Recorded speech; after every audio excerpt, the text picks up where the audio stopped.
내려오지 못하는 예수만을 말하는 사도로 부름받은 박대식 형제를 대신해서 진행을 도와줄 노우경 형제입니다.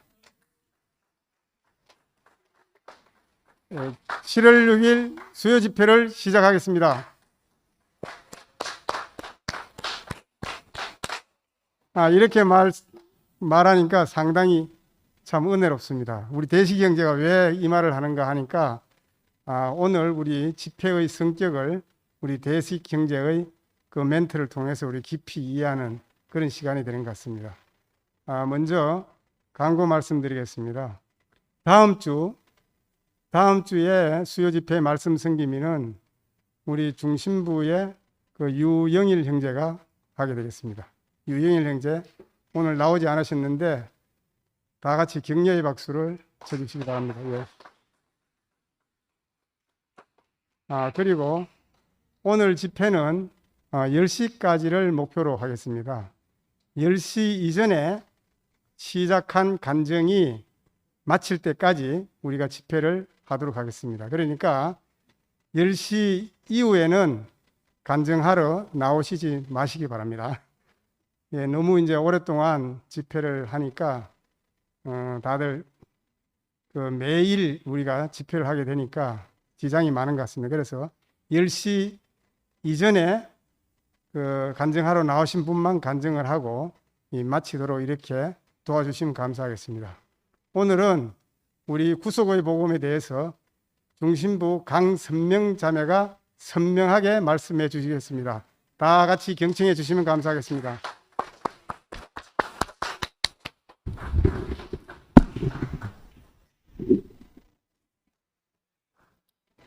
예, 안녕하십니까. 중심부 강선명 자매입니다.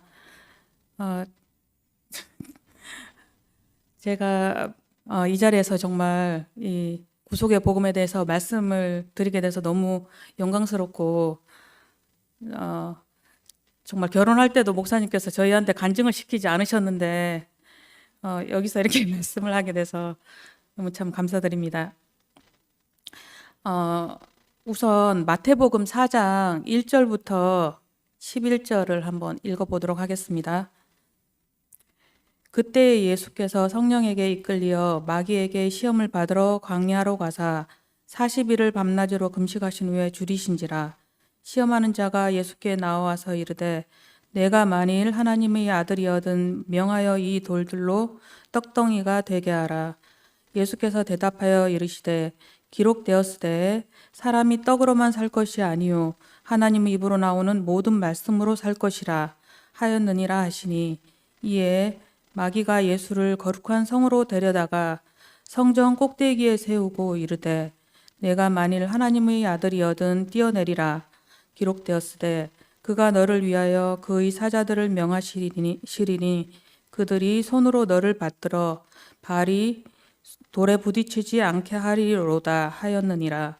예수께서 또 이르시되 또 기록되었으되 주 너희 하나님을 시험하지 말라 하였느니라 하시니, 마귀가 또 그를 데리고 지극히 높은 산으로 가서 천하 만국과 그 영광을 보여 이르되 만일 내게 엎드려 경배하면 이 모든 것을 내게 주리라. 이에 예수께서 말씀하시되 사탄아 물러가라. 기록되었으되 주 너희 하나님께 경배하고 다만 그를 섬기라 하였느니라. 이에 마귀는 예수를 떠나고 천사들이 나와서 수종드니라. 이 말씀은 제가 목사님 만나고 되게 좋아하는 성경 구절인데요. 이 구절에 사탄이 마귀가 예수에게 시험을 하는데 네가 하나님의 아들이거든 이렇게 해봐라 저렇게 해봐라 이렇게 얘기를 하잖아요. 그런데 그거에 대한 대답이 예수가 그에 따라서 한 게 아니라 나는 사람이다, 나는 피조물이다, 나는 하나님으로 말미암은 자다, 이렇게 이제 대답을 하시면서 마귀가 떠나게 되고 수종들더라는 결론이 이렇게 보게 되는데요. 사탄이 참 속고 있는 게 내가 사람이 아닌 줄 알기 때문에, 내가 흙이 아닌 줄 알기 때문에 이렇게 그 마귀의 속임수를 일생 동안 받게 되는 거더라고요. 근데 예수님께서 이 말씀에 대해서 참 사람으로 조금도 신적인 요소가 섞이지 않은 사람으로만 얘기를 하고 대응을 했는데 결국 사람의 자리에서 승리를 하게 되었습니다. 이것이 사람으로서 전혀 부족함이 없는 그 자리를 보여주게 되어서 제가 참 좋아하는 이제 구절인데요. 제가 이제 어떻게 이제 우리 교회를 오게 됐냐면 88년도에 이제 대구로 대학교를 오게 돼서 기숙사에 이제 있게 되었는데 그때 기숙사에서 명이라는 친구를 만났고 그리고 이제 둘이서 이제 고등학교 때까지는 다니지 못했지만 이제 대학교부터는 교회를 다녀보자 그렇게 해서 이제 한 번 가게 되면 계속 다닐 수 있는 좀 좋은 교회 가서 가깝고 좋은 교회 가서 말씀을 잘 듣고 좀 배워보자 이런 이제 생각으로 학교 주위에 교회를 이렇게 찾아다녔거든요. 한 1, 2주에 걸쳐서 학교 이제 다녔는데 가서 이제 말씀도 들어보고 그랬는데 이제 말씀을 들어도 감동이 되는 말씀이 없더라고요. 그래서 이제 그냥 일단 기다려보자 이러면서 이제 있는 중에 명희가 그 철학개론 수업을 들었거든요. 거기서 만난 이제 윤통이 오빠께서 자기가 인생의 대스승을 만났다.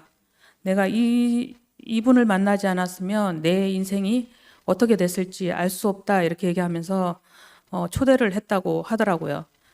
그래서 이제 명희가 보통 같이 4년을 지내봐도 어디엔가 이렇게 가서 무슨 신청을 한다거나 무슨 서클 같은 데도 한 번도 들어가 본 적이 없었는데 그 말을 듣고 교수님이 말하는 인생의 대스승이라면 한번 가서 들어보고 싶다.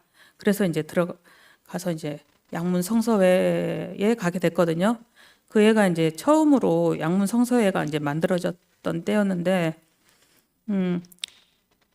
우리가 이제 서로 좋은 곳이 있으면 데려가자 이렇게 얘기를 하고 있었는데 명희가 갔다 와서 가보니까 분위기도 좋고 뭐 빵과 우유도 주고 말씀은 잘 못 알아듣겠더라 이렇게 얘기를 하더라고요. 그래가지고 이제 저도 이제 그 윤동이 오빠를 소개시켜줘서 그때 학교 지도못에서 만났는데 오빠가 그때 이제 명함도 주시더라고요. 양문 성서연구회라고 적혀져 있는 파란색 반짝반짝하는 이제 명함을 이렇게 주셔가지고 처음 너무 생소하고 그 글들은 낯설었지만 그때 만난 이제 윤동이 오빠는 너무 제가 지금까지 한 번도 보지 못했던 많은 사람을 만난 건 아니었지만 너무 정말 그 웃으시는 모습이 사람 같지가 않다 이런 생각이 천사가 아닌가 그런 생각이 이제 들었었는데 그래서 이제 오빠 따라서 그 교회 양문 성서에 이제 가게 되었고 그때 가서 이제 목사님 말씀을 이렇게 듣게 되었는데 목사님이 딱 들어오실 때 여러 사람이 같이 들어왔는데 어느 분이 목사님인지 알지 못하겠더라고요.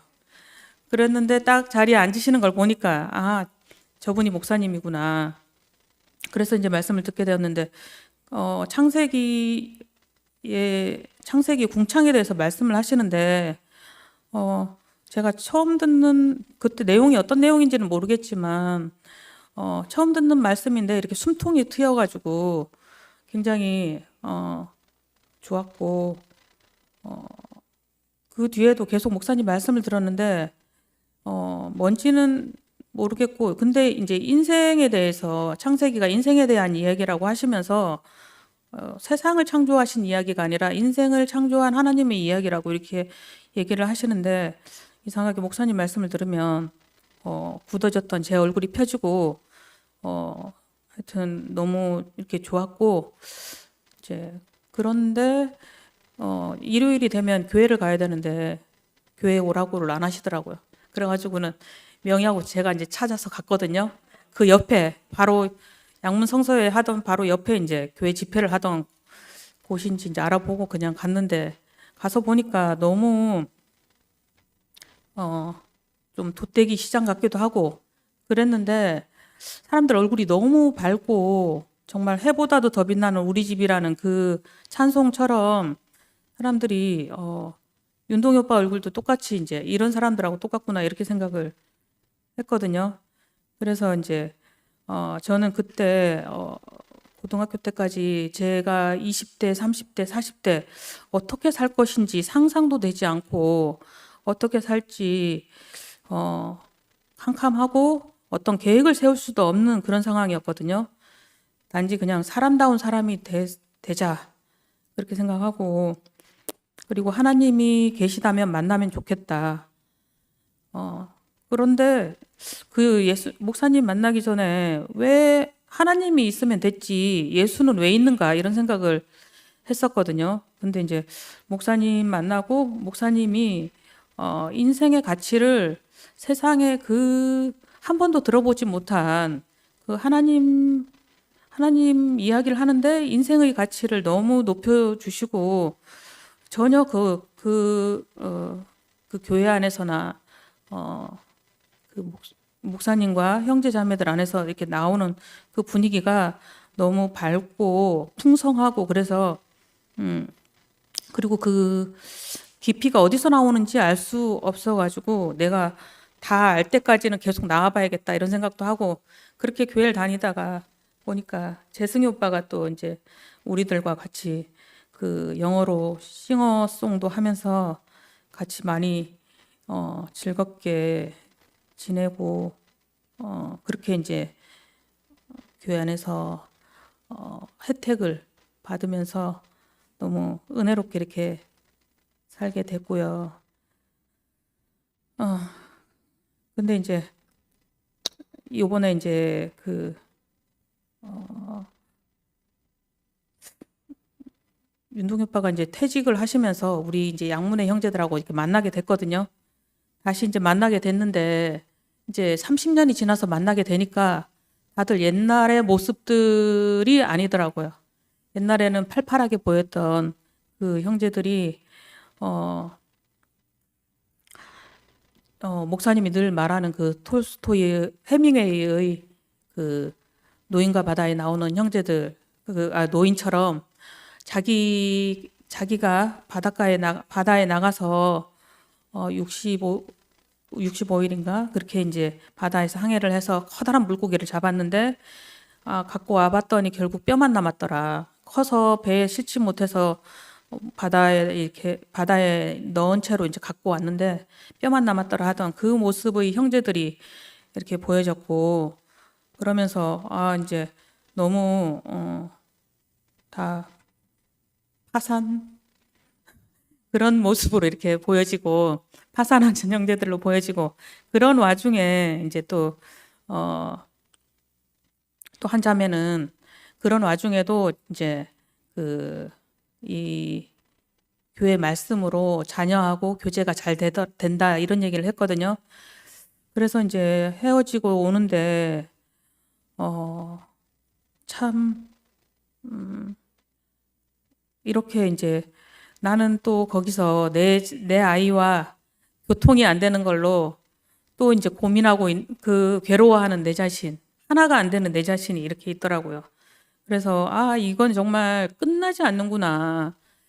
예전에 양문에 있을 때도 간증을 형제자매들은 되게 많이 했는데 저는 별로 모임은 좋았는데 별로 내 얘기할 거는 없어가지고 늘 입국 다물고 하여튼 그렇게 살아왔어요. 그래가지고 교회가 좋지만 내 간증이 없었던 그런 이제 상황이었었는데 이제 30년이 지났는데도 나는 또 이 자리에서 하나가 안 되고 이렇게 이제 차이가 나는구나 이런 생각을 하면서 나에게서 나올 게 없는 것이 정말 30년이 지나면서 계속 확인되고 절망하고 절망했던 내 이제 모습이 아직도 드러나는 걸 보면서 결국은 내 자신을 돌아볼 수 없는 사람으로 더욱 구체적으로 보여지고, 그리고 이제 그때 목사님께서 하신, 늘 이제 성식이 오빠가 나는 안 된다, 안 된다 이렇게 얘기하실 때 목사님이 그때 항상 하신 말씀이 예수를 바라봐라. 예수를 바라봐라. 너의 참 모습은 네가 아니고 예수다. 그렇게 늘 얘기를 하셨잖아요. 이제 그래서 나는 저 정도는 아닌데 이렇게 생각을 했었는데, 저도 그 자리 안에서 내 자신 안에서 아무것도 건질 게 없는 이 내 정체가 또 드러나고, 그래서 이제 예수를 이제 바라봐야겠다 이런 생각을 했었고, 그때 이제 9월 말 작년 9월 말에 좀 목사님 댁에 이제 병훈이 오빠가 청소하러 올 사람 이렇게 부르더라고요. 목사님 서재를 수리를 하는데 청소할 사람이 필요하다 그래가지고, 목사님 댁에 요즘 너무 들어가기가 힘들어서 갈 수도 없는데 청소하겠다고 하고 들어가 봐야겠다 싶어서 이제 신청을 하고 목사님 댁에 이제 들어갔었는데, 그때 목사님께서 박시철 목사님하고 그 사촌 형제가 왔는데 그분에게 이제 청소가 다 끝나고 이제 가보니까 얘기를 하고 계시더라고요. 근데 이제 그때 어떤 얘기를 하냐면, 복음은 내가 어떻게 하는 게 아니다.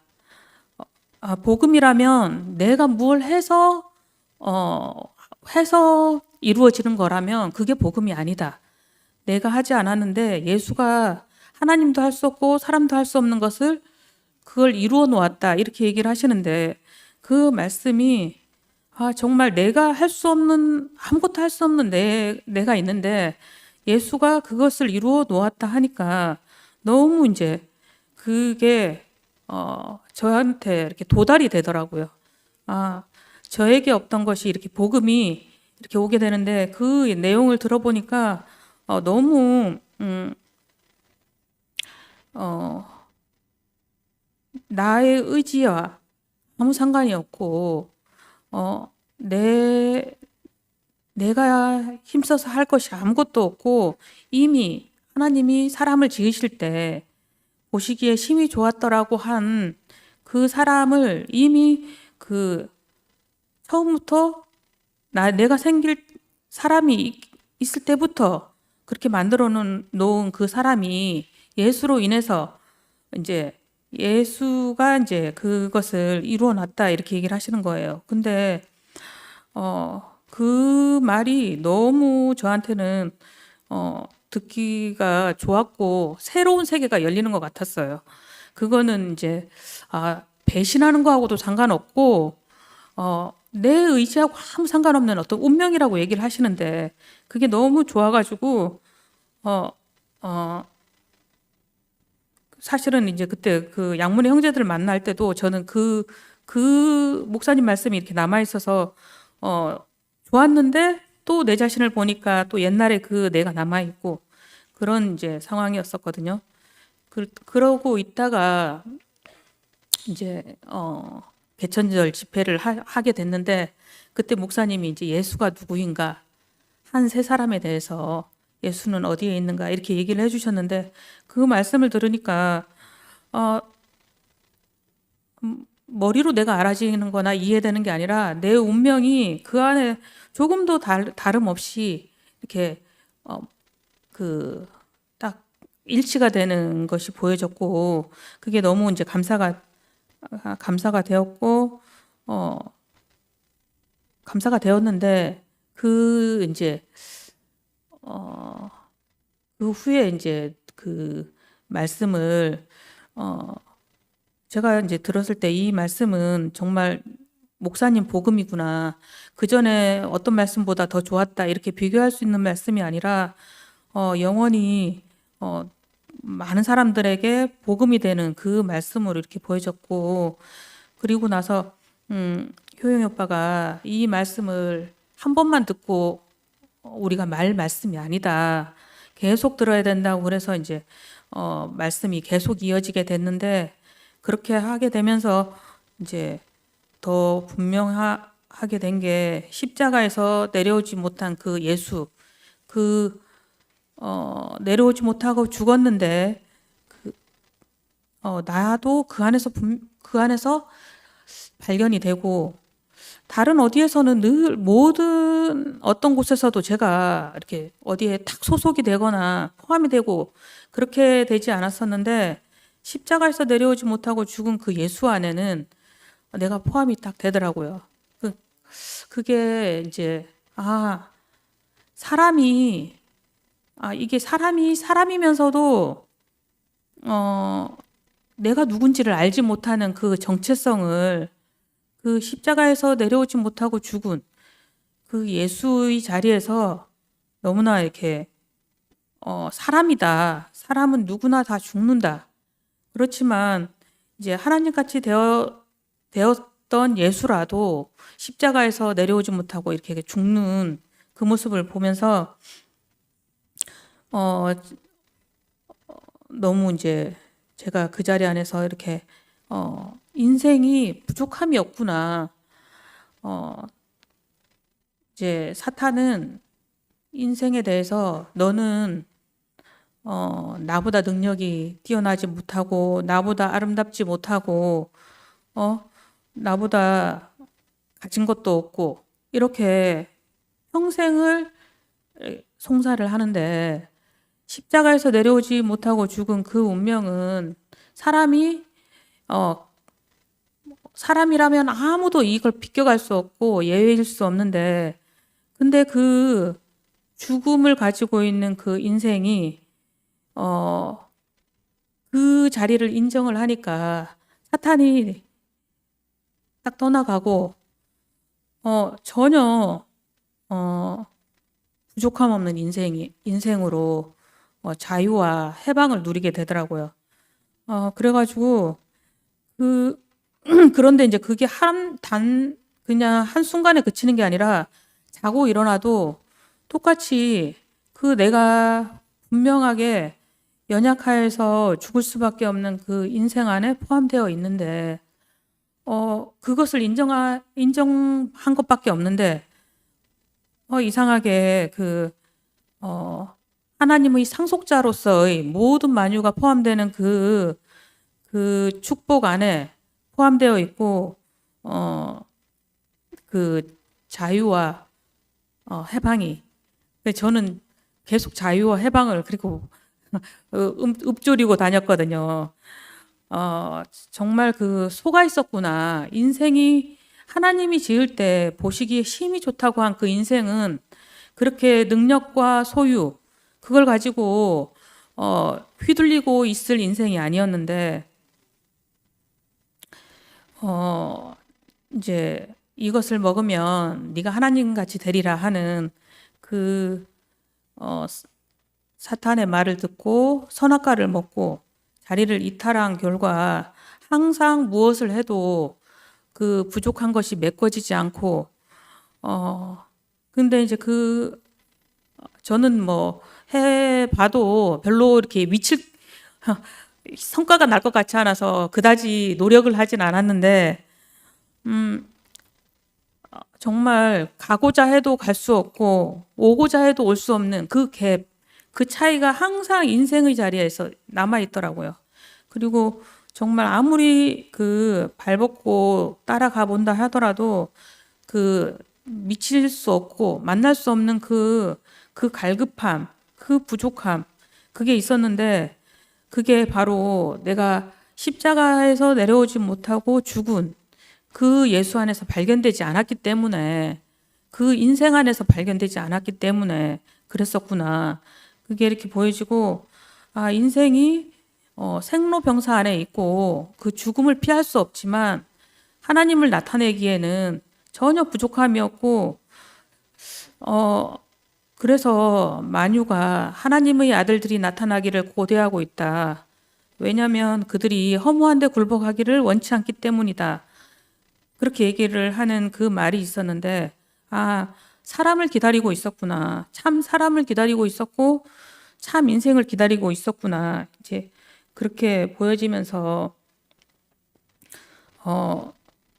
내가 죽음을 갖고 있는 인생이라는 그 하나만을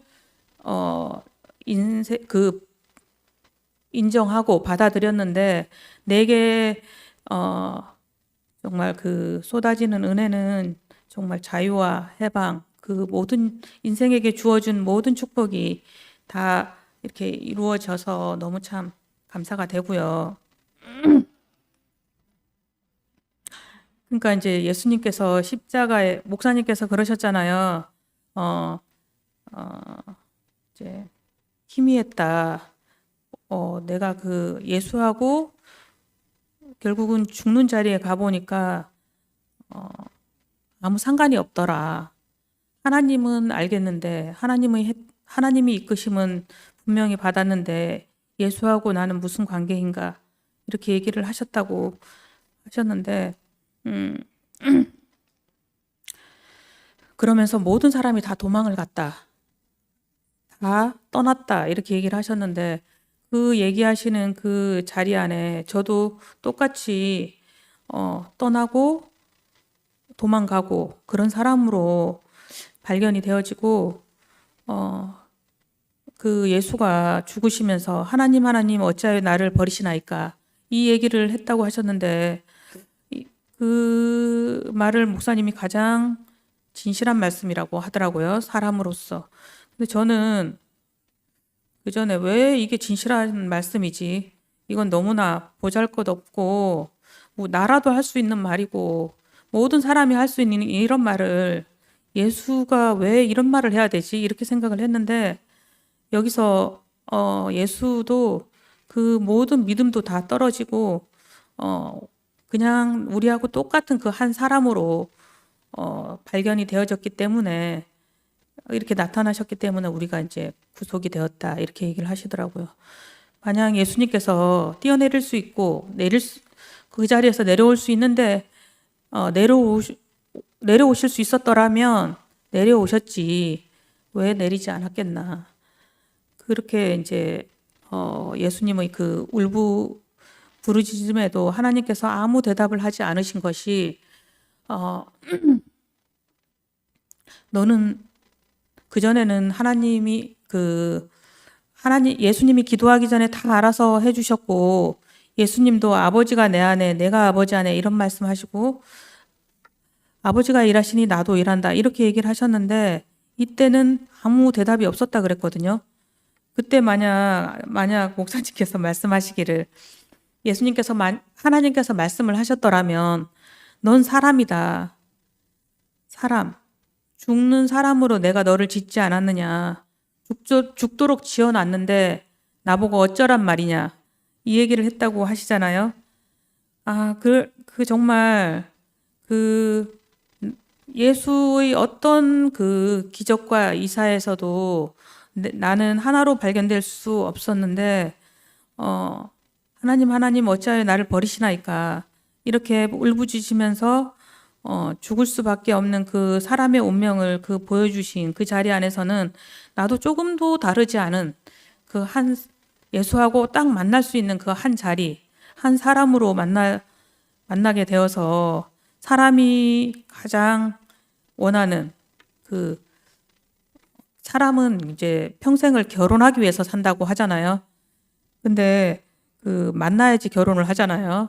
근데 정말 예수하고 만날 수 없었기 때문에 결혼할 수 없었는데 십자가에서 내려오지 못하고 죽은 그 자리 안에 조금의 그 오차도 없이 딱 한 사람으로 발견되어서 거기서 만나게 되니까 우리가 우주적인 우주적인 결혼 잔치를 되게 되고 정말 항상 부족해서 갈구하고 감질나고 했던 그 인생에게 예수님께서 우리를 완전히 포함하신 십자가에서 뛰어내리지 못하는 그 안에서 그 죽으심을 이렇게 보여주셔서 우리를 다 포함하셨다는 사실이 얼마나 참 감사한지 지동설을 이제 코페르니쿠스가 발견을 했다고 하는데 그 그걸 발견했을 때 엄청난 그 파장이 있었고 많은 사람들이 반대했고 코페르니쿠스 그 전에 그걸 발견한 사람이 있었다 하더라고요. 근데 그때 아무도 받아들이지 않았기 때문에 천 몇백 년이 지났고 그리고 이제 코페르니쿠스의 그 지동설이 발견돼서 받아들여졌다 그렇게 얘기를 하는데 정말 그리고 나서 수많은 그 뭐 측량술이라든지 항해술 이런 것들이 발견이 됐다고 하더라고요. 그러니까 예수하고 딱 하나로 만나지는 그런데 온 만유를 포함하는 그 자리 안에서 이렇게 발견이 되고 나니까 예수님이 하신 일은 성경에 다 기록하고도 부족하다. 그렇게 얘기해서 뭐 하늘을 두루마기 삼고 땅, 뭐 바닷물을 먹물로 삼아도 뭐 다 못 쓴다 이렇게 했다는 말이 있는데 그 정말 이렇게 하나님을 만난 그 예수를 만난 그 이야기가 성경 66권으로 끝나는 게 아니라 계속되겠구나. 정말 어떤 우리 인생에 대해서 너무 복되게 목사님께서 늘 해석을 해주셔가지고 그 안에서 우리가 너무 복된 삶을 살아왔는데 이 마지막에 목사님께서 이 예수가 십자가에서 결국 내려오지 못하고 죽은 그 자리를 밝혀주셔서 우리로 인해서 평생 만나지 못해서 애통하고 한이 되는 그 자리에서 벗어나서 해방을 마음껏 누리는 그 사탄이 더 이상 죽음을 가지고 인생을 조롱하거나 송사할 수 없도록 이 영원한 자리를 보여주신 그 주님과 그 목사님께 감사드리고 주님을 영원히 찬양합니다.